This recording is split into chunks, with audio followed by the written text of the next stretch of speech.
Welcome to this lesson. So this is our AFM module C quick revision session.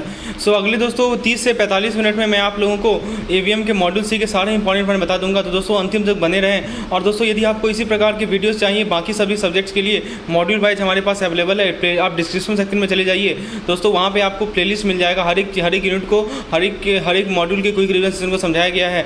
साथ ही साथ दोस्तों हमारा IEFS का, RBWM का, PPB का, सभी का दोस्तों 4 आवर में 3 आवर में रिवीजन का सेशन अवेलेबल है, जिसका लिंक आपको डिस्क्रिप्शन में मिल जाएगा। हमारे टेलीग्राम चैनल के साथ जुड़ जाइए दोस्तों, जो कि जिसका लिंक डिस्क्रिप्शन में है। टेलीग्राम पे मैं डेली क्विज कंडक्ट कराता हूं, तो क्विज का आप हेल्प ले सकते हैं अपने JIB के एग्जामिनेशन के लिए। चलिए दोस्तों शुरुआत करते हैं हम लोग यूनिट नंबर 19 से। सबसे पहले sole proprietary on and run by one person, no legal. देखिए बिजनेस ऑर्गेनाइजेशन के टाइप्स की बात की जा रही है, इसकी डिस्क्रिप्शन है। तो सोल प्रोप्राइटरी सिर्फ एक पर्सन के द्वारा रन किया जाता है, कोई लीगल डिस्क्रिप्शन नहीं होता है ऑनर और फर्म के बीच में। इसमें दोस्तों मिनिमम रेगुलेशन होता है, कैपिटल का लिमिटेशन होता है। पार्टनरशिप फर्म में 2 या 2 से ज़्यादा पर्सन का एसोसिएशन होता है। एग्रीमेंट कॉन्ट्रैक्ट होता है पर्सन के बीच में। ऑब्जेक्टिव होता है कि हम बिजनेस को कैरी करें, प्रॉफिट को शेयर करें। लायबिलिटी दोस्तों अनलिमिटेड होता है दोस्तों, चूंकि हमारा क्विक रिवीजन सेशन है, that's why moving fast, because we will be able to revise more and more content in the shortest smallest time possible. तो पार्टनरशिप में मैक्सिमम 50 लोग होंगे, कोई सेपरेट लीगल स्टेटस नहीं होगा apart from the partner. LLP में दोस्तों पैसा पार्टनरशिप होता है, जहाँ पे कुछ या सब पार्टनर के पास लिमिटेड लायबिलिटी होता है। पार्टनरशिप का एलिमेंट यानी तो लिमिटेड लायबिलिटी कंपनीज के एलिमेंट होते हैं। Registration with ministry of corporate affair होता है। लीगल एंटिटी होता है, एक partner not liable for act of other partner. फिर दोस्तों HUF क्या होता है? एक फॉर्म ऑफ बिजनेस ऑर्गेनाइजेशन है हिंदू लॉ के अंदर। It's on by member of undivided Hindu family. It is manage by senior spouse mill member, जिसे हम लोग कर्ता कहते हैं या मैनेजर कहते हैं। इसे सेपरेट एंटिटी माना जाता है। It is considered separate entity for income tax purpose. Income tax purpose के लिए इसे सेपरेट एंटिटी माना जाता है। दोस्तों एसोसिएशन ऑफ पर्सन और बॉडी इंडिविजुअल क्या होता है? It's a group of person where incorporated और not who come together for achieving a common objective. Member can be natural artificial person. दोस्तों फाइनेंशियल डिसीजन की बात करें तो कैपिटल रिक्वायरमेंट में क्या है? It is estimated based on the organisation objective, यानी हमारे ऑर्गेनाइजेशन के ऑब्जेक्टिव क्या है इसके बेसिस पे डिसाइड किया जाता है कैपिटल रिक्वायरमेंट को। इट इज डेब्ट एंड इक्विटी का कंपोनेंट जो जरूरी है। सोर्स ऑफ फंड को आइडेंटिफाई किया जाएगा। Weighted average cost of capital का ऑप्टिमाइजेशन होता है। लॉन्ग टर्म इन्वेस्टमेंट डिसीजन, यहाँ पे आपको कैपिटल से चूज करना है या इन्वेस्टमेंट चूज करना है। बहुत सारे ऑप्शन में से जो अवेलेबल है, जिसमें दोस्तों internal rate of return, net present value, पे बैक पीरियड, ये सभी अवेलेबल है। कॉर्पोरेट स्ट्रेटजी दोस्तों ग्रोथ अचीव होता है ऑर्गेनिक और इनऑर्गेनिक मीन से। मर्जर एंड एक्विजिशन जो है बेनिफिट ऑफर करता है, टाइम का और कंपटीशन रिडक्शन करता है। वर्किंग कैपिटल मैनेजमेंट दोस्तों प्रॉफिटेबिलिटी और लिक्विडिटी को बैलेंस करने का तरीका होता है। करंट एसेट और लायबिलिटी को मैनेज किया जाता है। बहुत सारे आइडल कैश को इनएफिशिएंसी माना जाता है। फाइनेंशियल कंट्रोल की बात करें तो इसको कंटिन्यूस मॉनिटरिंग फाइनेंशियल एक्टिविटीज़, इसके अंदर रेशियो एनालिसिस, कॉस्टिंग, उसके बाद दोस्तों बजटरी कंट्रोल आता है। कंप्लायंस इंश्योर करना, compliance strategy and regulation provision. बात करें decision of dividend return profit की, तो decision on distributing profit and returning some of the expansion financial needs using buyback to benefit share holder based on organisation objective and share holder interest. Fundamental principle of finance क्या है दोस्तों? Objective of financial management efficiently carrying out all the function related to financial management, यानी financial management से related जितने भी activities होते हैं उसको कैरी आउट करना, ये हमारा फंडामेंटल प्रिंसिपल है फाइनेंस का। Time value of money, opportunity cost of money, risk and return. फिर दोस्तों बिल्डिंग ब्लॉक की बात करें, liquidity and return, principle concept है लिक्विडिटी। तो बस बेसिकली होता क्या है कि कितना आसानी से आप इन्वेस्टमेंट को बेच सकते हैं। डाइवर्सिफिकेशन दोस्तों, investing in variety of asset can reduce overall risk. Asset liability management में कंसेप्ट होता है हेजिंग का, जिसके द्वारा आप रिस्क को मैनेज करते हैं। कैश फ्लो के अंदर कंसेप्ट होता है मॉनिटरिंग का, यानी एसेंशियल होता है फाइनेंशियल मैनेजमेंट के लिए। ऑप्टिमम यूटिलाइजेशन ऑफ फंड में एफिशिएंट एलोकेशन जरूरी है, जो कि जरूरी है फाइनेंशियल सक्सेस के लिए। फिर capital investment decision, profitable investment critical for long term success. Optimal capital structure, डेप्ट and equity balance must be carefully manage. दोस्तों share holder benefit and organisation objective, balancing needs important for long term success. Financial risk management system, risk management जरूरी है ताकि organisation को protect कर सके financial harm से। Planning में दोस्तों कैपिटल और प्रॉफिट प्लानिंग आता है, ये लॉन्ग टर्म और शॉर्ट टर्म प्लानिंग को कवर करता है। डिसीजन मेकिंग में investment, financial and profit distribution होता है, ये प्लान के वायबिलिटी को एग्जामिन करता है। ऑर्गेनाइजिंग एंड डायरेक्टिंग में दोस्तों ऑर्गेनाइजेशन कैपेबिलिटी को बिल्ड करना, ये डिसीजन को इम्प्लीमेंट करने में और लीडरशिप प्रोवाइड करता है। कंट्रोलिंग में budgeting, record keeping and financial reporting, ये कंटिन्यूस वॉच रखता है सारी एक्टिविटीज़ में ताकि डेविएशन को आइडेंटिफाई कर सके अप्रूव प्लान से। रिस्क रिटर्न ट्रेड ऑफ, ये higher risk high potential return concept है, यानी जितने भी फाइनेंशियल डिसीजन है एवरी फाइनेंशियल डिसीजन के अंदर एक ट्रेड ऑफ होता है रिस्क और रिटर्न के बीच में, जिसको बैलेंस किया जाएगा ताकि ऑप्टिमम रिटर्न को अचीव कर सकें। दोस्तों रिक्वायर्ड रेट ऑफ रिटर्न का मतलब क्या हुआ कि minimum amount of return that a firm want on investment. दोस्तों लेसन को आगे बढ़ाने से पहले यदि आपकी टारगेट जीआईबी 2023 है तो आप हमारे प्लान्स को, जो हमारे पास प्लान अवेलेबल है, उसका हेल्प ले सकते हैं अपने जीआईबी के एग्जामिनेशन के लिए।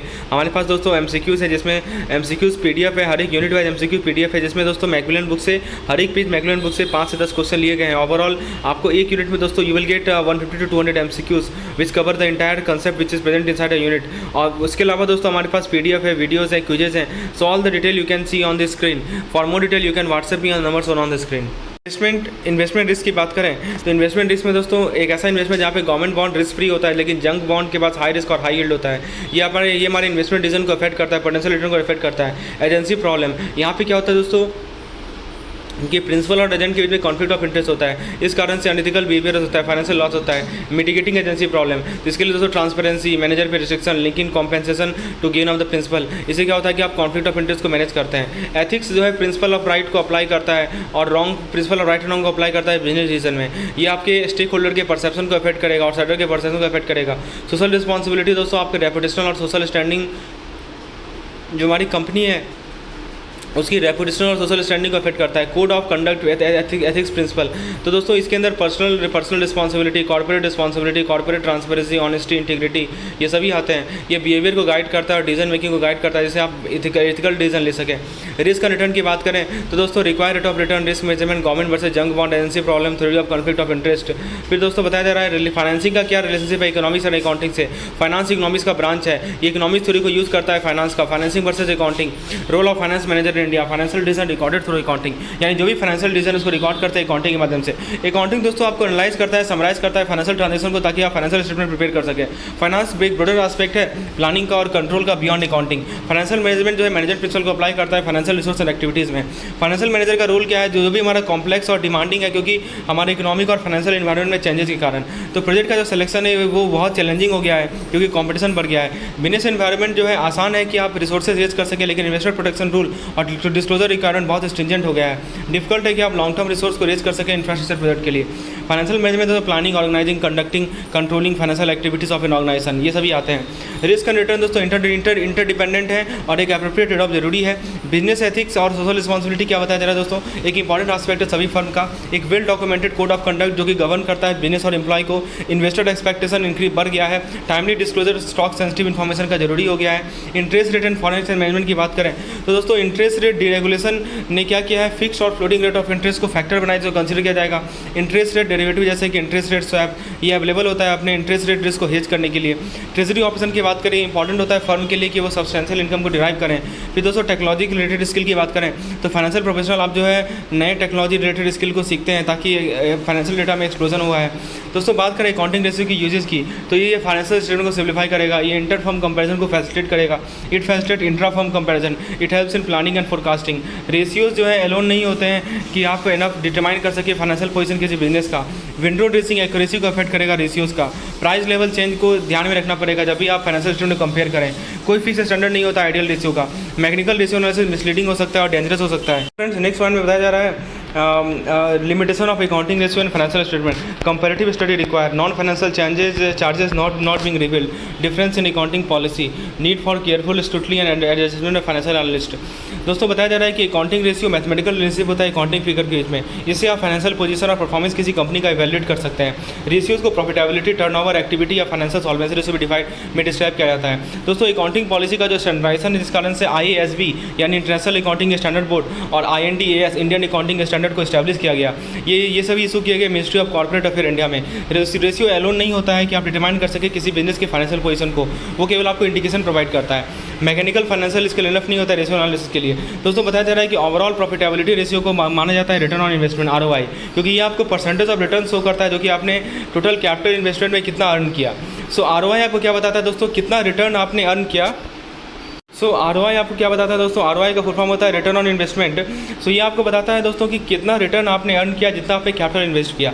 ROI को निकालने के लिए आप ऑपरेटिंग प्रॉफिट को कैपिटल एम्प्लॉय से डिवाइड कर दीजिए और उसको 100 से मल्टीप्लाई कर दीजिए। दोस्तों कैपिटल एम्प्लॉय के अंदर का मतलब बहुत चीज़ हो सकता है अलग अलग अकाउंटेंट के लिए। ऑपरेटिंग प्रॉफिट वो प्रॉफिट होता है जो कि आपने अर्न किया डिस्काउंट, इंटरेस्ट और टैक्स को डिडक्ट करने से पहले, लेकिन after deducting non tradable income and losses.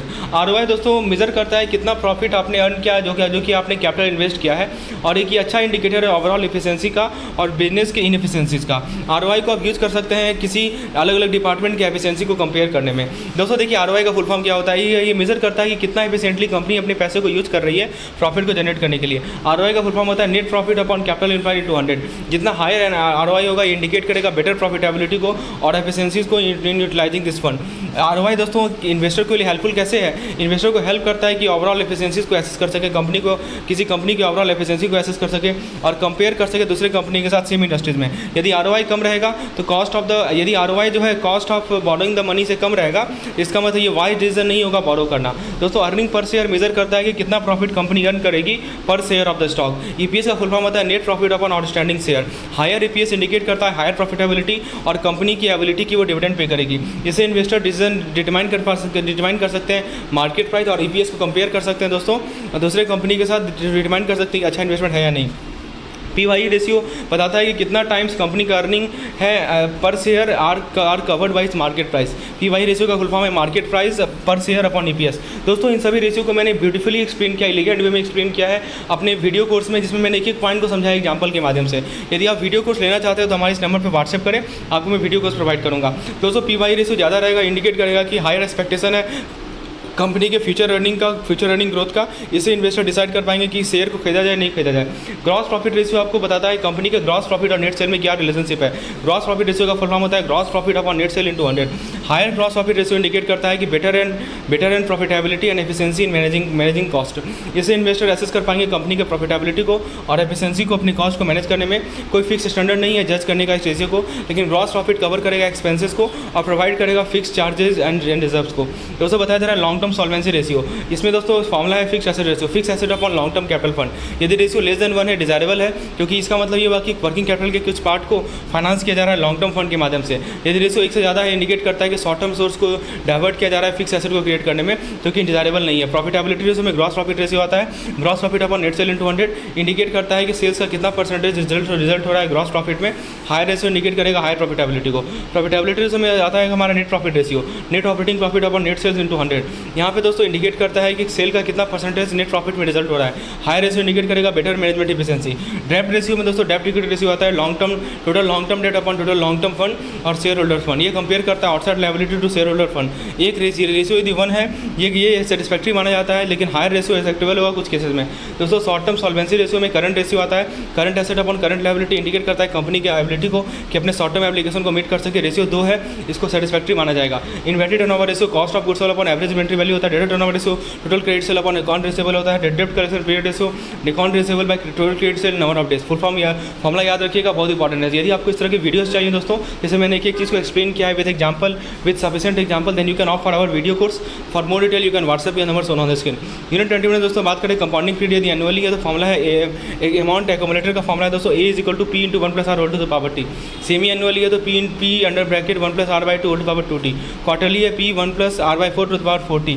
Monthly है P 1 plus R by 12 to the power 12T। A है अमाउंट एक्यूमुलेटर यानी प्रिंसिपल परसेंटेज, P है प्रिंसिपल अमाउंट, R है रेट ऑफ इंटरेस्ट, T है दोस्तों number of year for principal invested और N है दोस्तों number of times per year interest is compounded. दोस्तों रेट ऑफ इंटरेस्ट फिक्स्ड और यदि फिक्स्ड और फ्लोटिंग में क्या अंतर है, तो फिक्स्ड जो है वो फिक्स रहता है रेट ऑफ इंटरेस्ट। फ्लोटिंग में क्या होता है कि रेट ऑफ इंटरेस्ट चेंज होता है। मार्केट फ्लक्चुएशन दोस्तों इफेक्ट नहीं होगा, नॉट अफेक्टेड मार्केट, यानी फिक्स रेट जो है मार्केट फ्लक्चुएशन से इफेक्ट नहीं होता है, लेकिन फ्लोटिंग रेट जो है बेंचमार्क रेट से इफेक्ट होता है। ठीक है, उसके बाद दोस्तों क्या बताया जा रहा है रेट क्रेडिट कंपैरिजन।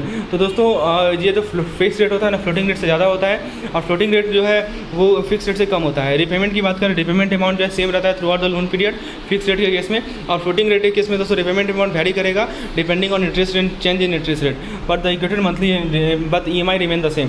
दोस्तों बताया जा रहा है रिपेमेंट पीरियड जो है बोरोवर चूज कर सकते हैं कि उनके पास रिपेमेंट पीरियड हो सेम या वो हायर EMI पे करें। इंटरेस्ट रेट दोस्तों लोग चूज कर सकते हैं फिक्स और फ्लोटिंग इंटरेस्ट रेट के बीच में। फ्रंट एंड इंटरेस्ट क्रेडिट किया जाएगा प्रिंसिपल अमाउंट से और केवल नेट अमाउंट ही दोस्तों डिसबर्स किया जाएगा।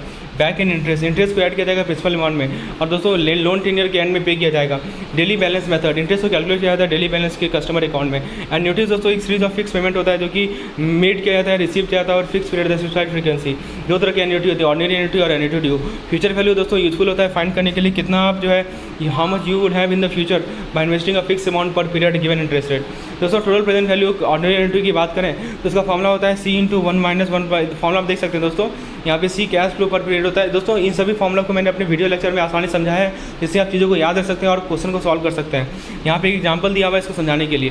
दोस्तों लोन रिपेमेंट मेथड की बात करें, ईएमआई मेथड होता है, ये क्वार्टरली इंस्टॉलमेंट और प्रिंसिपल प्लस इंटरेस्ट होता है। एक हमारा ईएमआई होता है, बॉरोवर जो है फिक्स अमाउंट प्रीपे करते हैं हमेशा हर एक पीरियड में, जिसके अंदर इंटरेस्ट होता है और प्रिंसिपल का पोर्शन होता है। इस तरह का रिपेमेंट प्रीफर्ड होता है। बॉरोवर के दर्ज के पास स्टेबल इनकम है, जैसे सैलरीड एम्प्लॉय, ठीक है। दोस्तों एमोटाइजेशन क्या होता है कि periodic payment consist of both principal and interest and schedule created to track payment, ठीक है। यानी पीरियोडिक पेमेंट के अंदर प्रिंसिपल और इंटरेस्ट दोनों होता है और एक स्केड्यूल बनाया जाता है ताकि आप पेमेंट को ट्रैक कर सकें।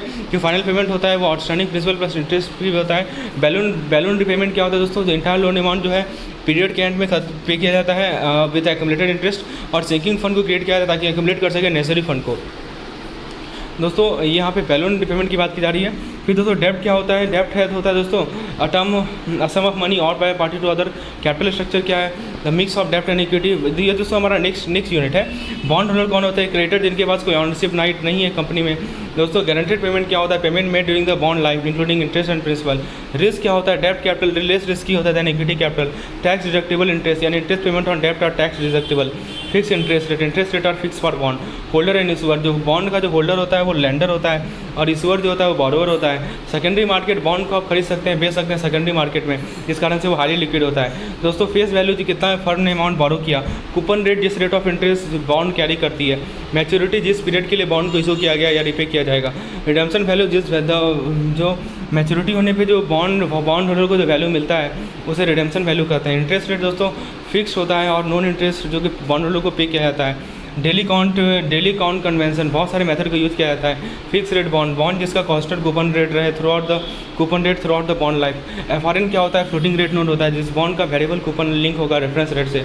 जीरो कूपन बॉन्ड वैसा बॉन्ड होता है जो कि इंटरेस्ट पे नहीं करता है और उसको डिस्काउंट टू पार वैल्यू पे इशू किया जाता है। कन्वर्टेबल बॉन्ड वैसा बॉन्ड होता है जो कि ऑप्शन देता है एक्सचेंज को कि bond that give the option to exchange the bond for share of the issuer common stock, यानी बॉन्ड को आप शेयर के बदले इशू ये रिप्लेस कर सकते हैं। इन्फ्लेशन इंडेक्स बॉन्ड वैसा बॉन्ड जो कि प्रिंसिपल और इंटरेस्ट पेमेंट को इन्फ्लेशन से लिंक करता है या बिजनेस इंडिकेशन से लिंक करता है। एसेट बैक सिक्योरिटी वैसा बॉन्ड दोस्तों जो कि जिसको बैक किया जाता है underlying cash flow from other asset. Subordinate bond दोस्तों वैसा बॉन्ड होता है जिसका लोअर प्रायोरिटी रहता है लिक्विडेशन के केस में। कवर्ड बॉन्ड दोस्तों वैसा बॉन्ड होता है जिसको बैक किया जाता है cash flow from mortgages. Perpetual bond वैसा बॉन्ड होता है कोई मैच्योरिटी डेट नहीं होता है। गवर्नमेंट बॉन्ड दोस्तों बॉन्ड जो कि नेशनल गवर्नमेंट इशू करती है जो कि डिफॉल्ट रिस्क से एक्सपोज नहीं है। कॉलेबिलिटी दोस्तों एक ऑप्शन लाइक फीचर होता है जहाँ पे इशूअर के पास राइट होता है कि वो बॉन्ड को रिपे कर दे इससे पहले कि मैच्योरिटी डेट हो। कॉलेबल बॉन्ड दोस्तों बॉन्ड जिसके पास कॉलेबल फीचर होता है। कॉलेबल बॉन्ड अलाउ करता है इशूअर को कि वो बॉन्ड को रिपे कर दे एट पार और with call premium. Portable bond दोस्तों होल्डर को राइट देता है कि वो इशूअर को फोर्स करे कि बॉन्ड को रिपे करे इससे पहले कि मैच्योरिटी हो जाए। बॉन्ड का वैल्यूशन निकालने के लिए फॉर्मूले को यूज़ करते हैं। इंटरेस्टिंग वैल्यू दोस्तों किसी भी present value of the benefit associated bond, यानी बॉन्ड के साथ जो प्रेजेंट वैल्यू एसोसिएटेड है उसको इंटरेस्टिंग वैल्यू कहते हैं। करंट यील्ड दोस्तों rate of return on a bond if it is purchase at the current market price, यानी दोस्तों आप किसी बॉन्ड को करंट मार्केट प्राइस में खरीदेंगे तो कितना रेट ऑफ रिटर्न आप अर्न करेंगे बॉन्ड पे। और coupon interest received calculated as coupon interest आप कैसे निकाला जाता है। करंट यील्ड देखिए coupon interest upon current market price से आप इसको निकाल सकते हैं। करंट यील्ड को याद रखिएगा, coupon interest upon current market price. YTM दोस्तों रेट ऑफ रिटर्न जो कि इन्वेस्टर अर्न करते हैं जो कि बॉन्ड को परचेज करते हैं और उसको मैच्योरिटी तक रखते हैं। इसको कैसे कैलकुलेट करते हैं, वो डिस्काउंटेड जहाँ पे present value of the promise cash flow is equal to the current market value of the purchase price. Bond value का थ्योरम क्या है, जब required rate of return coupon rate के बराबर हो तो बॉन्ड वैल्यू पार वैल्यू के बराबर होगा। जब required rate of return coupon rate से ज़्यादा हो तो बॉन्ड वैल्यू पार वैल्यू से कम होगा। जब required rate of return coupon rate से कम हो तो बॉन्ड वैल्यू पार वैल्यू से ज़्यादा होगा। बॉन्ड वैल्यूशन की बात करें तो coupon rate versus required rate of return, तो दोस्तों बताया जा रहा है कि बॉन्ड पे जो डिस्काउंट होता है वो डिक्लाइन होता है जैसे मैच्योरिटी अप्रोच होता है। जब रिक्वायर्ड रेट ऑफ रिटर्न जो है कूपन रेट से ज़्यादा होता है। जो बॉन्ड पे प्रीमियम होता है वो डिक्लाइन होता है जैसे मैच्योरिटी अप्रोच होता है। जब रिक्वायर्ड रेट ऑफ रिटर्न जो है कूपन रेट से कम होता है। बॉन्ड प्राइस और YTM में इन्वर्स रिलेटिव होता है। बॉन्ड प्राइस जो है इन्वर्सली रिलेटेड होता है YTM से। दोस्तों बात करें किसी डिफरेंस के बीच में, देखिए YTM और कूपन रेट में जो गिवन डिफरेंस होता है जितना लॉन्गर टर्म टू मैच्योरिटी होगा उतना ही ज़्यादा the greater the change in price with the change in YTM। फिर दोस्तों YTM versus change in bond price की बात करें, गिवन द मैच्योरिटी और डिक्रीज इन YTM, यानी हम आपको मैच्योरिटी दिया हुआ है, यदि बॉन्ड का YTM घटेगा इस कारण से दोस्तों बॉन्ड प्राइस में ज़्यादा चेंज होगा than the equal increase in YTM। दोस्तों coupon rate versus percentage price change बताया जा रहा है। किसी भी मान लीजिए कि YTM में गिवन चेंज के लिए जो हमारा परसेंटेज प्राइस चेंज होगा वो स्मॉलर होगा हाई कूपन रेट बॉन्ड के लिए as compare to low coupon rate bond. जैसे मान लीजिए कि आपके पास दो बॉन्ड है, एक हाई कूपन रेट का है, एक लो कूपन रेट का है। तो दोस्तों हाई कूपन रेट वाले जो बॉन्ड होंगे ना उसमें जो परसेंटेज प्राइस चेंज होगा वो कम होगा as compare to low coupon rate bond for any given change in YTM। फिर दोस्तों नेक्स्ट पॉइंट बताया जा रहा है कि बॉन्ड ड्यूरेशन का डेफिनेशन क्या है। ड्यूरेशन वो पीरियड होता है इसके लिए बॉन्ड होल्डर जो है अफेक्ट नहीं किए जाते इंटरेस्ट रेट रिस्क से। यदि मार्केट का इंटरेस्ट रेट रिस्क बढ़ेगा तो बॉन्ड का जो मार्केट प्राइस होगा वो घटेगा, लेकिन होल्डर का जो रीइन्वेस्टमेंट गेन होगा, holder gains on reinvestment of the interest payment. यदि मार्केट इंटरेस्ट रेट घटेगा तो बॉन्ड का मार्केट प्राइस बढ़ेगा, but holder gain less on the reinvestment of the interest payment. दोस्तों ड्यूरेशन की प्रॉपर्टी बताएं तो ड्यूरेशन जो है लेस होता है टर्म टू मैच्योरिटी से। बॉन्ड का ड्यूरेशन जो है टर्म फ्रॉम मैच्योरिटी के बराबर तभी होगा जब ये जीरो कूपन बॉन्ड होगा। जो परपेचुअल बॉन्ड होता है उसका ड्यूरेशन होता है 1/1+R/R, जब R होता है current yield of the bond. जितना लॉन्गर एक coupon paying bond terms of maturity होगा उतना ही ज़्यादा डिफरेंस होगा टर्म्स ऑफ मैच्योरिटी और ड्यूरेशन में। ड्यूरेशन और YTM इन्वर्सली रिलेटेड होता है दोस्तों। लार्ज कूपन रेट के कारण स्मॉल बॉन्ड ड्यूरेशन आता है। यदि कूपन फ्रीक्वेंसी बढ़ाएंगे तो ड्यूरेशन घटेगा, जबकि डिक्रीज फ्रीक्वेंसी जो है कूपन को बढ़ाता है। जो ड्यूरेशन होता है वो डिक्लाइन होता है जिससे बॉन्ड मैच्योरिटी को अप्रोच करता है। बॉन्ड प्राइस वोलेटिलिटी दोस्तों बॉन्ड प्राइस की सेंसिटिविटी को शो करता है to the change in interest rate. Bond price YTM inversely related है। इंटरेस्ट रेट इलास्टिसिटी हमेशा नेगेटिव होता है। बॉन्ड प्राइस इलास्टिसिटी जो है मॉडिफाइड ड्यूरेशन टाइम्स YTM के बराबर होता है। ड्यूरेशन और interest rate elasticity directly related है। अभी दोस्तों हम लोग यूनिट नंबर 23 को रिवाइज करते हैं। नॉलेज रिवाइज यूनिट नंबर 23 को आइए रिवाइज करते हैं दोस्तों, जो कि है फंडामेंटल ऑफ फॉरेन एक्सचेंज पे। दोस्तों बताया जा रहा है कि फॉरेन एक्सचेंज दोस्तों आप करेंसी का कन्वर्जन एक कंट्री से दूसरे कंट्री में, स्टेटमेंट ऑफ डेप्ट यानी conversion of currency required for international trade services and finance, Indian forex market. तो ये कैपिटल फ्लो रिस्ट्रिक्शन से इन्फ्लुएंस होता है। Interbank market driven by demand and supply. Direct quote दोस्तों home currency price of 1 unit of foreign currency. Indirect quote foreign currency price of 1 unit of home currency. Cross rate दोस्तों method use तब होता है जब desired currency price directly coated नहीं होता है। Chain rule क्या होता है दोस्तों, सिम्प्लीफाई करता है क्रॉस रेट कैलकुलेशन को using rate of other two currency pair. Type of exchange rate cash ready term spot and forward rate. Forward rate दोस्तों forward margin differential use to calculate forward rate. Euro एक discount, euro as a discount and US dollar as premium, ये दिया हुआ exchange rate के quotation में। तो chain rate को आप चेन रूल को यूज करते हैं आप ताकि एक्सचेंज रेट को कैलकुलेट कर सकें दो करेंसी में, जहाँ पे तीसरे करेंसी को आप इंटरमीडिएटरी के रूप में यूज़ करते हैं। फॉरवर्ड पॉइंट बेसिकली क्या होता है, स्पॉट रेट और एक्सचेंज रेट के बीच का डिफरेंस होता है। सप्लाई और demand for currency for settlement date affects the forward point. दोस्तों बताया जा रहा है कि जो मार्केट व्यू और एक्सपेक्टेशन होता है फ्यूचर और डेवलपमेंट के बारे में इंटरेस्ट रेट में, वो इफेक्ट करता है फॉरवर्ड पॉइंट को। जो हमारा यूरोज है, यूरो का जो फॉरवर्ड पॉइंट होता है वो बढ़ता है यदि मार्केट एक्सपेक्ट कर रही है कि वो स्ट्रेंथन होगी as compare to the US dollar in the future. दोस्तों हमारा इंटरेस्ट रेट डिफरेंशियल क्या होता है, दो करेंसीज के बीच के जो इंटरेस्ट रेट डिफरेंशियल होते हैं जिसको एक्सचेंज किया जा रहा है, वो डोमिनेंट फैक्टर होते हैं फॉरवर्ड पॉइंट को डिटरमाइन करने के लिए। यदि इंटरेस्ट रेट दोस्तों यूरो जोन में हायर है as compare to the US, तो फॉरवर्ड पॉइंट जो यूरो होगा उसका ज़्यादा होगा। आर्बिट्रेज दोस्तों ये प्रैक्टिस होता है कि आप एडवांटेज लें प्राइस डिफरेंस का अलग अलग मार्केट में, ताकि आप प्रॉफिट बना सकें बिना किसी रिस्क का। जो हमारे एक्सचेंज रेट का डिस्क्रिपेंसी होता है अलग अलग मार्केट में, ये आर्बिट्रेज अपॉर्चुनिटी को क्रिएट करता है। ट्रेडर क्या करते हैं, करेंसी को खरीदते हैं बेचते हैं ताकि प्रॉफिट बना सकें। दोस्तों बताया जा रहा है कि फॉरवर्ड रेट क्या होता है, फॉरवर्ड मार्जिन या डिफरेंशियल को यूज़ किया जाता है फॉरवर्ड रेट को कोट करने के लिए। देखिए सिंपल सी बात है, स्पॉट रेट्स आप फॉरवर्ड रेट निकालने का तरीका होता है spot rate plus minus premium और डिस्काउंट, जो भी आपका सिचुएशन रहेगा। Everything has been discuss in video lecture. दोस्तों चेन रूल क्या होता है, चेन रूल के दौरान आप एक्सचेंज रेट को कैलकुलेट करते हैं दो करेंसी के बीच में, या तीसरे करेंसी को आप इंटरमीडिएट के रूप में यूज़ करें। फॉरवर्ड पॉइंट डिफरेंस होता है स्पॉट रेट और एक्सचेंज रेट का for a given future date. Arbitrage बताया मैंने आपको। यूनिट 24 में दोस्तों बताया जा रहा है कि कौन कौन से फैक्टर्स हैं जो कि कैपिटल स्ट्रक्चर को इफेक्ट करते हैं। तो non prevailing in the financial system, degree of control, trading on equity, ठीक है, जो यदि फर्म ज़्यादा डेट ले रही है जिस कारण से ज़्यादा प्रॉफिट होगा on each rupee of equity capital. फिर cost of debt, size of the firm, business plan and market practice. दोस्तों कैपिटल स्ट्रक्चर ऑफ फर्म की बात करें, एक एग्जांपल दिया हुआ है, सोर्स ऑफ कैपिटल इक्विटी हो सकता है, डेब्ट हो सकता है। डेब्ट एक कैपिटल का एग्जांपल दे रखा है इन्होंने, टर्म लोन दे रखा है, फिर दोस्तों डिवेंचर दे रखा है, कॉर्पोरेट डिपॉजिट दे रखा है, इक्विटी कैपिटल का एग्जांपल दे रखा है। दोस्तों अब बात करें अप्रोच की, तो नेट इनकम अप्रोच है, नेट ऑपरेटिंग इनकम अप्रोच है, ट्रेडिशनल पोजीशन है। एजम्पशन क्या होता है नेट इनकम अप्रोच में कि जो डेब्ट का कॉस्ट और इक्विटी का कॉस्ट है वो सेम रहेगा चाहे प्रोपोर्शन कुछ भी हो। नेट ऑपरेटिंग इनकम अप्रोच का एजम्पशन क्या है कि फर्म का जो वैल्यू है वो उसके डेब्ट प्रोपोर्शन में चेंज होने के कारण इफेक्ट नहीं होता है। ट्रेडिशनल पोजीशन में दोस्तों रियलिस्टिक रिलेशनशिप होता है capital structure and cost of डेब्ट एंड इक्विटी कैपिटल। WACC पे क्या इंपैक्ट पड़ेगा दोस्तों, यदि नेट इनकम अप्रोच की बात करें तो डेब्ट बढ़ेगा तो ओवरऑल WACC को कम कर देगा। फिर नेट ऑपरेटिंग इनकम अप्रोच में क्या होगा, डेब्ट प्रपोर्शन जो है WACC को अफेक्ट नहीं करता है। फिर ट्रेडिशनल पोजीशन में क्या होगा कि WACC डिक्लाइन हो सकता है एक सर्टेन पॉइंट तक, फिर दोस्तों आगे पॉइंट तक कांस्टेंट रहेगा। फिर कॉस्ट ऑफ इक्विटी पे क्या इंपैक्ट पड़ता है दोस्तों? कॉस्ट ऑफ इक्विटी में दोस्तों बताया जा रहा है कि नेट इनकम अप्रोच में कॉस्ट ऑफ इक्विटी बढ़ता है जैसे जैसे डेब्ट का प्रोपोर्शन बढ़ेगा। यदि नेट ऑपरेटिंग इनकम अप्रोच की बात करें तो दोस्तों यदि हमारा कॉस्ट ऑफ इक्विटी चेंज होगा with changes in the proportion of डेब्ट एंड इक्विटी। और हमारा ट्रेडिशनल पोजीशन में क्या बताया जा रहा है कि कॉस्ट ऑफ इक्विटी बढ़ता है यदि हमारा लेवरेज बढ़ेगा और एक शार्प इंक्रीज शो करेगा बियॉन्ड अ सर्टेन पॉइंट। दोस्तों यदि बात करें कॉस्ट ऑफ डेब्ट की तो कॉस्ट ऑफ डेब्ट हमारा नेट इनकम अप्रोच में सेम रहेगा चाहे लेवरेज कुछ भी हो। लेकिन दोस्तों यदि हमारा नेट ऑपरेटिंग इनकम अप्रोच है तो कॉस्ट ऑफ डेब्ट जो है लेवरेज के साथ चेंज नहीं होगा। फिर दोस्तों बताया जा रहा है कि taxation on capital structure, taxation एक इंपॉर्टेंट कंसिडरेशन है ताकि फर्म्स के कैपिटल स्ट्रक्चर को पता कर सके। किसी फर्म का जो EBIT होता है वो उसके कैपिटल स्ट्रक्चर से इफेक्ट नहीं होता है। एक फर्म का जो नेट प्रॉफिट होता है वो इंपैक्ट होता है इससे कैपिटल स्ट्रक्चर से। दोस्तों कॉस्ट ऑफ कैपिटल क्या होता है? किसी फर्म का जो कैपिटल होता है उसके अंदर डेब्ट होता है और इक्विटी कैपिटल होता है। इक्विटी कैपिटल को हायर कॉस्ट माना जाता है, equity holder take more risk and expect high return. क्योंकि इक्विटी होल्डर क्या करते हैं, वो ज़्यादा रिस्क लेते हैं ना, तो उनको रिटर्न भी ज़्यादा चाहिए। दोस्तों cost of equity capital, cost of डेब्ट capital, cost of preference capital, इसका डेफिनेशन देख लीजिए। फिर कैलकुलेशन कैसे किया जाता है तो CAPM, bond yield versus risk premium, dividend growth model, फिर क्या क्या फैक्टर को कंसिडर किया जाएगा, this thing is very important. अब देखिए इंपॉर्टेंस के बेसिस पे इन तीनों में क्या डिफरेंस है, फिर एडिशनल इन्फॉर्मेशन बताया जा रहा है दोस्तों। नाउ पहला पॉइंट है एस्टिमेशन मेथड। एस्टिमेशन मेथड में क्या होता है, WACC में क्या होता है और डिविडेंड ग्रोथ मॉडल में क्या होता है। एस्टिमेशन मेथड में आप क्या करते हैं, इक्विटी रिस्क प्रीमियम को ऐड करते हैं यील्ड में, yield on the long term bond. Dividend growth model में क्या होता है, जितने भी एक्सपेक्टेड फ्यूचर डिविडेंड है उनका प्रेजेंट वैल्यू को डिस्काउंट किया जाता है रिक्वायर्ड रेट ऑफ रिटर्न पे। और हमारा जो weighted average cost of capital होता है इसमें क्या करते हैं दोस्तों, प्रत्येक कैपिटल कंपोनेंट के प्रोपोर्शन को मल्टीप्लाई करते हैं इसके कॉस्ट से और फिर फाइनली उसको ऐड करते हैं, इसलिए इसका नाम रखा गया है वेटेड एवरेज।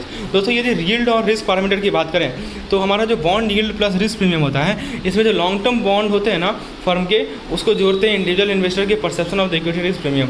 दोस्तों डिविडेंड ग्रोथ मॉडल में क्या होता है कि expected dividend in the first year plus steady growth rate. और WACC में क्या होता है कि cost of equity capital, preference capital and डेब्ट कैपिटल। अब देखिए फॉर्मुला देख लीजिए, bond yield plus risk premium का फॉर्मुला होता है, रिक्वायर्ड रेट निकालना है तो यील्ड ऑन बॉन्ड ले लीजिए प्लस इक्विटी रिस्क प्रीमियम ले लीजिए। यदि डिविडेंड ग्रोथ रेट मॉडल की बात करें तो इसका यदि आपको रिक्वायर्ड रेट निकालना है तो present market value by dividend in the first year plus growth rate. और WACC का निकालना है तो cost of equity into proportion of equity plus cost of preference into proportion of preference plus cost of डेब्ट into proportion of difference. आप देखिए example के द्वारा समझाया गया है, अब कौन कौन से फैक्टर्स अफेक्ट करते हैं ये भी बताया गया है। दोस्तों मार्जिनल कॉस्ट ऑफ कैपिटल जो है बढ़ता है जैसे ज़्यादा कैपिटल की रिक्वायरमेंट होगी, जो ब्रेकिंग पॉइंट होता है प्रत्येक कंपोनेंट का वो कैपिटल का। दोस्तों WACC इफेक्ट होता है इंटरनल और एक्सटर्नल फैक्टर से। जो हमारा ऑप्टिमम कैपिटल बजट होता है IRR पे वो वेटेड मार्जिनल कॉस्ट होता है। Current liability not allocated at cost. Unit 25 दोस्तों बताया जा रहा है कि NPV क्या होता है। इन NPV दोस्तों एक discounted cash flow technique use किया जाता है ताकि हम इवैल्यूएट कर सकें इन्वेस्टमेंट प्रपोजल को, present value of the future cash flow को कंपेयर कर सकें कैश आउटले से जो कि रिक्वायर होता है किसी अपॉर्चुनिटी को फाइनेंस करने में। NPV का फॉर्मूला क्या होता है दोस्तों कि आप सरप्लस को जो भी आपने किया है उसको कैलकुलेट करते हैं as the result of project in excess of what could be made. दोस्तों पॉजिटिव NPV का मतलब क्या होगा कि प्रॉफिटेबल इन्वेस्टमेंट है, नेगेटिव NPV का मतलब क्या होगा कि डेफिसिट है। दोस्तों डिसीजन एडवाइस की बात करें तो आपको डिफाइन करता है definite, it provides definite decision advice for independent investment project and ranking advice and mutually exclusive project. दोस्तों बात करें NPV फॉर बोथ पॉजिटिव, यदि देखिए यहाँ पे एग्जांपल दिया गया है कि प्रोजेक्ट ए को हायर इनिशियल इन्वेस्टमेंट चाहिए लेकिन हो सकता है कि इसका रनिंग कॉस्ट कम हो, जबकि प्रोजेक्ट बी को लोअर इनिशियल इन्वेस्टमेंट चाहिए लेकिन हो सकता है कि रनिंग कॉस्ट ज़्यादा हो। तो आप NPV जो है कंपेयर कर सकते हैं कि प्रोजेक्ट ए का NPV जो है हायर है as compare to NPV of project B. दोस्तों IRR क्या होता है, IRR एक मेथड है इन्वेस्टमेंट अप्रेजल का जिसमें आप रेट ऑफ रिटर्न को, जो भी रेट ऑफ रिटर्न अर्न किया गया है किसी कैपिटल पे जो कि प्रोजेक्ट में यूज़ किया गया है उसको कैलकुलेट करते हैं। IRR दोस्तों यदि IRR डिस्काउंट रेट होता है जो कि रिड्यूस करता है NPV को जीरो से। यदि IRR आपका कॉस्ट ऑफ कैपिटल से ज़्यादा है तो प्रोजेक्ट को लीजिए। ये जो हमारा म्यूचुअली एक्सक्लूसिव इन्वेस्टमेंट अपॉर्चुनिटी होता है वहाँ पे जिस इन्वेस्टमेंट का हाईएस्ट IRR होगा उसको लिया जाएगा, provided that IRR is greater than cost of capital, यानी कि IRR जो है आपके कॉस्ट ऑफ कैपिटल से ज़्यादा होना चाहिए। दोस्तों पेबैक पीरियड मेथड क्या होता है, एक non discounted cash flow method है इन्वेस्टमेंट अप्रेजल का जो कि मेजर करता है कि कितना समय लगेगा इन्वेस्टमेंट रिसीट को to cover the cost of investment.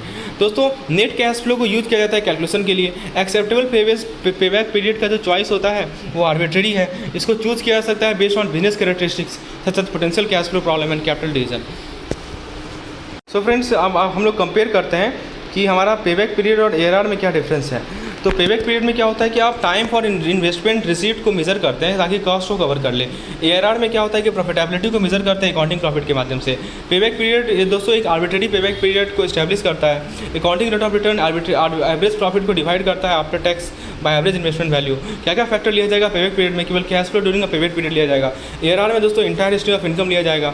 यदि रैंकिंग की बात करें तो पेबैक पीरियड रैंक कर सकता है म्यूचुअली एक्सक्लूसिव प्रोजेक्ट को शॉर्टेस्ट पेबैक पीरियड से। Accounting rate of return rank कर सकता है बहुत प्रोजेक्ट को उनके ARR के बेसिस पे। एडवांटेज क्या पेबैक पीरियड का कि सिंपल है, जबकि ARR क्या करता है दोस्तों, ARR entire stream of income को कंसिडर करता है। लिमिटेशन क्या पेबैक पीरियड का कि ये टाइम वैल्यू ऑफ मनी को इग्नोर करता है, इस कारण से रिस्क बढ़ सकता है। अकाउंटिंग रेट ऑफ रिटर्न में दोस्तों टाइम वैल्यू मनी को ये भी इग्नोर करता है और अकाउंटिंग प्रॉफिट को यूज़ करता है इंस्टेड ऑफ कैश फ्लो। दोस्तों टर्म लोन अप्रेजल कैसे होता है, वर्किंग कैपिटल रिक्वायरमेंट अप्राइज नहीं हो सकता है कि अप्रेज नहीं हो। प्रोजेक्ट अप्रेजल में दोस्तों जितना भी फाइनेंशियल नीड है इंटरप्राइज का उसको अप्रेज किया जाएगा। दोस्तों जो हमारे टोटल रिक्वायरमेंट का असेसमेंट होता है लॉन्ग टर्म फंड का और कंट्रीब्यूशन ऑफ प्रमोटर, ये किया जाता है हमारे टर्म लोन अप्रेजल में। जबकि प्रोजेक्ट अप्रेजल में दोस्तों मैनेजरियल, टेक्निकल, इकोनॉमिक आस्पेक्ट होता है। हमारा टर्म लोन अप्रेजल में दोस्तों एग्जामिनेशन होता है टेक्नो इकोनॉमिकल फिजिबिलिटी का, मैनेजरियल कॉम्पिटेंस का, IRR का, ये सभी नेसेसरी नहीं होंगे माइनर परचेज के लिए। जबकि टेक्निकल अप्रेजल में दोस्तों आप फिजिबिलिटी देखते हैं लोकेशन का, प्रोडक्शन प्रोसेस का, infrastructure, technology, construction details, waste disposal and pollution control. दोस्तों DSCR जो है जो प्रेजेंट किया गया है वो इनफ नहीं होगा ताकि वायबिलिटी जज कर सके किसी लोन टू इंडिविजुअल। जो बेसिक प्रिंसिपल होता है अप्रेजल का वो डिफरेंट नहीं होता है प्रोजेक्ट अप्रेजल से। दोस्तों अब हम लोग इकोनॉमिक अप्रेजल की बात करते हैं। इकोनॉमिक अप्रेजल की बात करें दोस्तों, इकोनॉमिक अप्रेजल में क्या होता है कि हमारा ये ROI को इवैल्यूएट करते हैं बहुत सारे मेथड्स जैसे NPV, IRR, payback period, cost benefit ratio, accounting rate of return. Infrastructure project में दोस्तों क्या होता है कि सेक्टर कौन कौन सा इंफ्रास्ट्रक्चर माना जाता है, transport, energy, water, sanitation, communication, social and commercial infrastructure.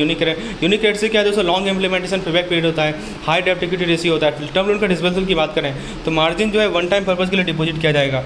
Loan amount credit हुआ कस्टमर के अकाउंट में पर्सनल कंजप्शन लोन के लिए। जो डिस्बर्समेंट होता है दोस्तों वो प्रोजेक्ट की प्रोग्रेस से लिंक होता है। 3 मेथोलॉजी को यूज किया जाता है ताकि प्रमोटर्स के इक्विटी कंट्रीब्यूशन को डिटरमाइन कर सकें as per RBI guideline. Bank का क्लियर पॉलिसी होता है डेब्ट इक्विटी रेशियो का। यदि लोन के सिंडिकेशन की बात करें, जब 2 या 2 से ज़्यादा बैंक जो है रिस्क को शेयर करती है कि लार्जर लोन को लैंड करने का, इसे सिंडिकेशन कहा जाता है। दोस्तों जो लीड बैंक होती है वो लोन को अरेंज करती है बॉरोवर के बिहाफ में, जो दूसरी बैंक होती है वो प्रपोजल को एसेस करती है अपने ऑन पॉलिसीज और रिस्क एपेटाइट के बेसिस पे। लीज क्या होता है दोस्तों, लीज एक कॉन्ट्रैक्ट होता है जहाँ पे लेसर जो है लेसी को अलाउ करता है कि वो अपने प्रॉपर्टी को यूज़ करे स्पेसिफाइड पीरियड ऑफ टाइम के लिए। लीज रेजिडेंशियल हो सकता है, कमर्शियल हो सकता है। इसको आप कैटेगराइज कर सकते हैं operating lease, finance. Commercial lease को देखिए, और कमर्शियल लीज लिवरेज हो सकता है, domestic, international, cancellable, non cancellable, stake and lease back. Financial lease दोस्तों इसको हम लोग कैपिटल लीज या सेल्स लीज भी कहते हैं। जो हमारा लीज एसेट का ऑनरशिप होगा वो ट्रांसफर हो जाएगा लेसी को लीज पीरियड के एंड में। यदि ये ट्रांसफर करता है सब्सटेंशियली जितने भी रिस्क है, जितने भी रिवार्ड है जो कि ऑनरशिप से इंसिडेंटल है of the underlying asset.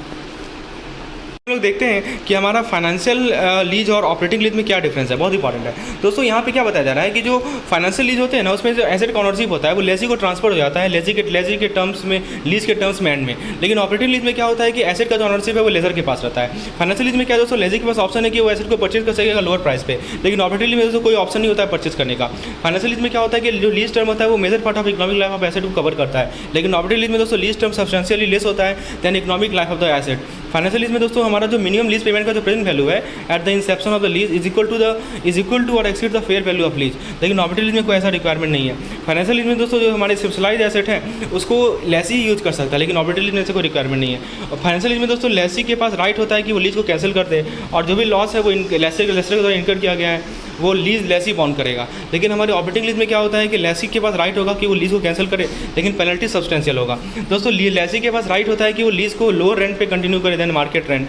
Obligation not reflected as a debt in the balance sheet in the case of financial lease, whereas obligation reflected as a debt in the balance sheet in the case of operating lease. So these are the difference between financial lease and operating lease. और भी difference है वो lease होते हैं उसको देख लेते हैं। जैसे फाइनेंशियल लीज, ऑपरेटिंग लीज मैंने आपको बताया। उसके बाद दोस्तों lease accounting for lease, lessee जो है रिकॉग्नाइज करेगा right of use asset and lease liability in their book. Right of use asset should be measure at cost, जो लीज लायबिलिटी रहेगा उसको मेजर किया जाएगा present value of the lease payment not yet paid. जो हमारा interest payment होगा lease liability का उसे सेपरेटली प्रेजेंट किया जाएगा डेप्रिसिएशन चार्ज से। लीजिंग एट फाइनेंशियल डिसीजन, तो आप लीजिंग और बाइंग को कंपेयर कीजिए बोरोड फंड के साथ NPV, IRR या इक्विवेलेंट लोन अमाउंट से। आप डेप्रिसिएशन टैक्स शील्ड को कंसीडर कीजिए, टैक्स शील्ड और लीज रेंटल को कंसीडर कीजिए। एज्यूम कीजिए जितने भी फंड जरूरी है एसेट को खरीदने के लिए are borrowed and are fix cost. Unit 20 में दोस्तों बताया जा रहा है कि फाइनेंशियल मेजर का क्या रोल है। करंट एसेट क्या होता है, करंट एसेट के दोस्तों क्या होता है कि आपकी बिजनेस ऑपरेशन के लिए जरूरी होती है, इसको शॉर्ट टर्म या long term source of money से फाइनेंस कर सकते हैं। वर्किंग कैपिटल साइकिल के अंदर क्या होता है, रॉ मटेरियल परचेज करना, उसको फाइनेंस गुड में कन्वर्ट करना, फिर दोस्तों कैश क्रेडिट बेसिस से बेचना, पेमेंट रिसीव करना, ये सभी हमारे वर्किंग कैपिटल साइकिल में आते हैं। फैक्टर कौन कौन से इफेक्ट करते हैं करंट एसेट को, nature of business, size of business, फिर production policy, seasonal variation, operating और working capital cycle. Current asset का कैटेगरी क्या है? Cash and cash equivalent, inventory, receivable and other current asset. Source of finance क्या होता है दोस्तों?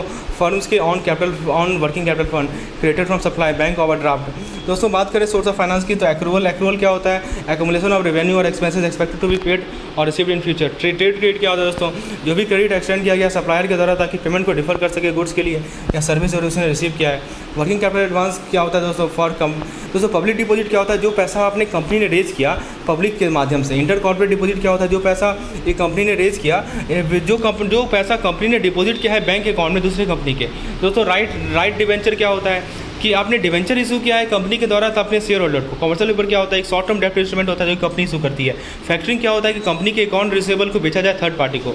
फिर दोस्तों आप देखिए यहाँ पे इक्विटी कैपिटल का डेफिनेशन क्या है, एग्जांपल क्या है, सिग्निफिकेंस क्या है, कंट्रोल क्या है, लिमिटेशन क्या है। तो इक्विटी कैपिटल कमर्शियल लेवल में दोस्तों रेजिडेंट और नॉन रेजिडेंट दोनों एलिजिबल होते हैं फीमा रेगुलेशन के अनुसार। डिनोमिनेशन दोस्तों डिमेटलाइज फॉर्म इशू किया जाएगा कमर्शियल पेपर को। डिनोमिनेशन होता है 5 लाख के मल्टीपल में। इशू प्राइस दोस्तों सीपी को इशू किया जाता है डिस्काउंट टू फेस वैल्यू में बिना किसी अंडर राइटिंग है कोई एक्सेप्टेंस को। ऑप्शन दोस्तों कॉल पुट का ऑप्शन होता है जो कि परमिटेबल नहीं होता है सीपी पे। मैच्योरिटी 7 दिन से लेकर 1 साल तक हो सकता है। फैक्टरिंग दोस्तों फैक्टरिंग एक मेथड है रिसीवेबल को फाइनेंस करने का जहाँ पे फैक्टर कंट्रोल करेंगे क्रेडिट को। अपफ्रंट पेमेंट परसेंटेज दोस्तों बैंक ऑफर करती है फैक्टरिंग सर्विस, वो डिसाइड करेगी upfront payment percentage. Export factoring दोस्तों 81 कैटेगरी बैंक को परमिट किया गया है कि वो एक्सपोर्ट को फैसिलिटेट करे। एडी बैंक को अलाउ किया गया है कि वो एक्सपोर्ट रिसीवेबल को फैक्टर करे नॉन रिकोर्स बेसिस पे। दोस्तों फाइनेंशियल अरेंजमेंट एक एडी बैंक जो है अपना बिजनेस डायरेक्टली ले सकती है, इनटेक कर सकती है एक्सपोर्ट फैक्टरिंग को। Arrangement working capital requirement AD bank ensure करेगी कि उनके क्लाइंट जो ओवर फाइनेंस ना हो और डिमांड करे working capital requirement of the client. Export financing दोस्तों फैक्टरिंग के अंदर एक्सपोर्ट बिल भेजा जाता है फैक्टर को। एक्सपोर्ट फैक्टर क्लोज कर सकते हैं एक्सपोर्ट बिल को और रिपोर्ट कर सकते हैं आरबीआई के एडीपीएमएस में। फॉरफिटिंग यूज किया जाता है export with the bill of exchange. Import के लिए दोस्तों ट्रेड क्रेडिट के बारे में बताया जा रहा है कि recent importer trade credit raise कर सकते हैं रुपीज़ में। ट्रेड क्रेडिट को रेज किया जा सकता है सभी आइटम के लिए गोल्ड को छोड़कर except gold. Trade credit period जो नॉन कैपिटल गुड का होता है 1 साल का, ऑपरेटिंग साइकिल का जो भी लोअर होगा। Trade credit period capital good का होगा या 5 साल का होगा और up to the shipment date. Working capital assessment by bank की बात करें तो बैंक प्रोजेक्टेड टर्नओवर मेथड को यूज़ करती है ताकि वर्किंग कैपिटल नीड को एक्सेस कर सके। Holding norms based method assess inventory receivable and other asset. जो वर्किंग कैपिटल का सोर्स हो सकता है उसमें on source supplier credit other के करंट लायबिलिटी होगा। बैंक फाइनेंस को कैलकुलेट किया जाता है as the gap between the total working capital needed and fund available from all sources. दोस्तों बताया था टेंडेंट कमेटी का तो पहला मेथड जो है इसमें कहा गया कि एनडब्ल्यूसी जो है आपके वर्किंग कैपिटल का 25% होगा। सेकंड मेथड में कहा गया कि एनडब्ल्यूसी जो है आपके करंट एसेट का 25% होगा। थर्ड मेथड में कहा गया है कि जो आपका कोर एसेट का 100% होगा, कम से कम 25% रिमेनिंग करंट एसेट एनडब्ल्यूसी के फॉर्म में होगा। होल्डिंग नॉर्म मेथड में दोस्तों एस्टिमेट करता है working capital requirement based on the projected parameter over an year. Cash budget method के अंदर प्रोजेक्टेड कैश इनफ्लो को देखा जाता है, आउटफ्लो को देखा जाता है कि एक्सेस कर सके बैंक फाइनेंस के नीड को। टर्नओवर मेथड एज्यूम करता है कि टर्नओवर का 25% जरूरी है ग्रॉस वर्किंग कैपिटल के फॉर्म में। बैंक प्रोवाइड करती है 20% लोन के फॉर्म में और रिमेनिंग 5% बॉट किया था मार्जिन के फॉर्म में। यूनिट कंटेंट की बात करें दोस्तों तो डेरिवेटिव का क्रेडिट से बताया जा रहा है, इसका वैल्यू ड्राइव होता है अंडरलाइंग एसेट से। उसके बाद हाई लिवरेज होता है और कॉम्प्लेक्स होता है प्राइसिंग एंड ट्रेडिंग मैकेनिज्म है। डेरिवेटिव का फंक्शन क्या है कि रिस्क को शिफ्ट करना बायर से सेलर को, लिक्विडिटी इंप्रूव करना अंडरलाइंग इंस्ट्रूमेंट का, प्राइस डिस्कवरी करना और बेटर रेवेन्यू प्रोवाइड करना मनी रेज करने के लिए। डेरिवेटिव के यूजर दोस्तों मेन प्लेयर होते हैं फाइनेंशियल मार्केट में, हेजर, स्पेकुलेटर और ट्रेडर होते हैं। दोस्तों derivative market over the counter contract directly trade होता है 2 पार्टीज के बिना स्टैंडर्डाइज कॉन्ट्रैक्ट का। डेरिवेटिव में फॉरवर्ड आता है, फॉरवर्ड ओटीसी कॉन्ट्रैक्ट होता है जिससे आप परचेज कर सके, सेल कर सके करेंसी कमोडिटी को फ्यूचर डेट में स्पेसिफाइड वैल्यू में। फ्यूचर दोस्तों एग्रीमेंट होता है कि हम एसेट को बेचेंगे खरीदेंगे सर्टेन प्राइस पे एक सर्टेन टाइम इन फ्यूचर। फिर दोस्तों स्वैप क्या होता है? एक ट्रांजेक्शन होता है जहाँ पे 2 पार्टी एक्सचेंज करते हैं cash flow based on a pre arrange formula on net notional principal. Option दोस्तों कॉन्ट्रैक्ट होता है जो कि होल्डर को राइट देता है लेकिन ऑब्लिगेशन नहीं देता है कि वो बाई करे या एसेट को बेचे। स्वैप दोस्तों एक कॉन्ट्रैक्ट होता है 2 पार्टीज के बीच में कि वो कैश फ्लो को एक्सचेंज करेगा अलग अलग फाइनेंशियल इंस्ट्रूमेंट के बेसिस पे, इंटरेस्ट रेट या करेंसी के बेसिस पे। ऑप्शन दोस्तों एक कॉन्ट्रैक्ट होता है जो कि होल्डर को राइट देता है लेकिन ऑब्लिगेशन नहीं देता है कि वो बाई करेगा या सेल करेगा specified quantity of underlying asset को। दोस्तों बताया जा रहा है एफआरए क्या होता है? एफआरए एक फॉरवर्ड कॉन्ट्रैक्ट इंटरेस्ट रेट होता है which involve exchanging interest payment based on the fix interest rate. 2 leg होता है एफआरए में, एक होता है फिक्स लेग, होता है फ्लोटिंग लेग। ये कस्टमर को अलाउ करता है कि वो रेट को लॉक कर ले फॉर फ्यूचर बोरिंग कमिटमेंट के लिए। कस्टमाइजेबल होता है ताकि आप कस्टमर की नीड को सूट कर सकें। Credit risk with the counter party is minimal since the commitment is only to settle the interest rate difference use to hedge short term interest rate risk but not may have the very high liquid market. Asset liability management जो आपका risk sensitive asset और liability इसके बीच जिसके gap के बीच को manage करने के लिए होता है। दोस्तों बताया जा रहा है plain vanilla interest rate swap allow करता है बैंकों की अपने ऑन बैलेंस शीट को मैनेज करे या ऑफर करे कॉर्पोरेट को हेजिंग के लिए। कोई रिस्ट्रिक्शन नहीं होता है नोशनल प्रिंसिपल अमाउंट या टेनर के लिए। एफआरए दोस्तों सीरीज ऑफ कॉन्ट्रैक्ट होता है जो कि इंटरेस्ट रेट स्वैप देता है ये नोशनल प्रिंसिपल को एक्सचेंज नहीं किया था काउंटर पार्टीज के बीच में। If you want to get in detail about all this thing FRA IRS we have explain in detail in our videos course. दोस्तों IRS दोस्तों कॉन्ट्रैक्ट होता है दो पार्टीज के बीच में कि वो एक्सचेंज करें stream of interest payment on our notional principal. Interest rate option दो तरह के होते हैं, कैप होते हैं, फ्लोर होते हैं। कैप ऑप्शन बायर को अलाउ करते हैं कि वो लॉक इन करे सेलिंग को इंटरेस्ट कॉस्ट पे for borrowing and receiving compensation. दोस्तों क्रेडिट डिफॉल्ट जो है एक बायलैटरल कॉन्ट्रैक्ट होता है जहाँ पे सेलर जो है प्रीमियम पे करता है बायर को, जो ही प्रोटेक्शन वो क्रेडिट डिफॉल्ट के अगेंस्ट दे रहा है। इसका मेन यूज है हेजिंग में, तो RBI के द्वारा रेगुलेट किया जाता है। फॉरवर्ड एंड फ्यूचर एग्रीमेंट होता है कि हम बाई करेंगे सेल करेंगे किसी एसेट को फ्यूचर डेट में, जिससे फ्यूचर जो है एक स्टैंडर्डाइज प्रोडक्ट ट्रेडेड होता है जो कि एक्सचेंज पे। प्राइस डिस्कवरी हेजिंग या स्पेकुलेशन मेन यूज होता है इसका, RBI के द्वारा रेगुलेट होता है। स्वैप दोस्तों कस्टम बायलैटरल एग्रीमेंट होता है प्रीडिटरमाइंड फॉर्मूला के बेसिस पे, इसमें हेजिंग इंटरेस्ट रेट मैनेजमेंट होता है। ऑप्शन दोस्तों राइट होल्डर को राइट देता है कि वो किसी एसेट को खरीदे या बेचे किसी एसेट को स्पेसिफाइड प्राइस पे बिफोर स्पेसिफाइड टाइम। FRA दोस्तों एग्रीमेंट होता है कि हम specified amount of particular debt security को बेचेंगे फ्यूचर डेट में, इसमें हेजिंग या स्पेकुलेशन इसका यूज है। इंटरेस्ट रेट स्वैप एग्रीमेंट होता है कि हम फिक्स रेट को एक्सचेंज करेंगे, फिक्स इंटरेस्ट रेट को एक्सचेंज करेंगे फ्लोटिंग इंटरेस्ट रेट के लिए, vice versa. Interest rate option दोस्तों होल्डर को राइट देता है कि वो इंटरेस्ट रेट को खरीदे या बेचे स्पेसिफाइड प्राइस पे बिफोर स्पेसिफाइड टाइम। तो this was our complete revision of AFM module C। So if you want such type of revision PDF, kindly WhatsApp me on number shown on the screen. धन्यवाद।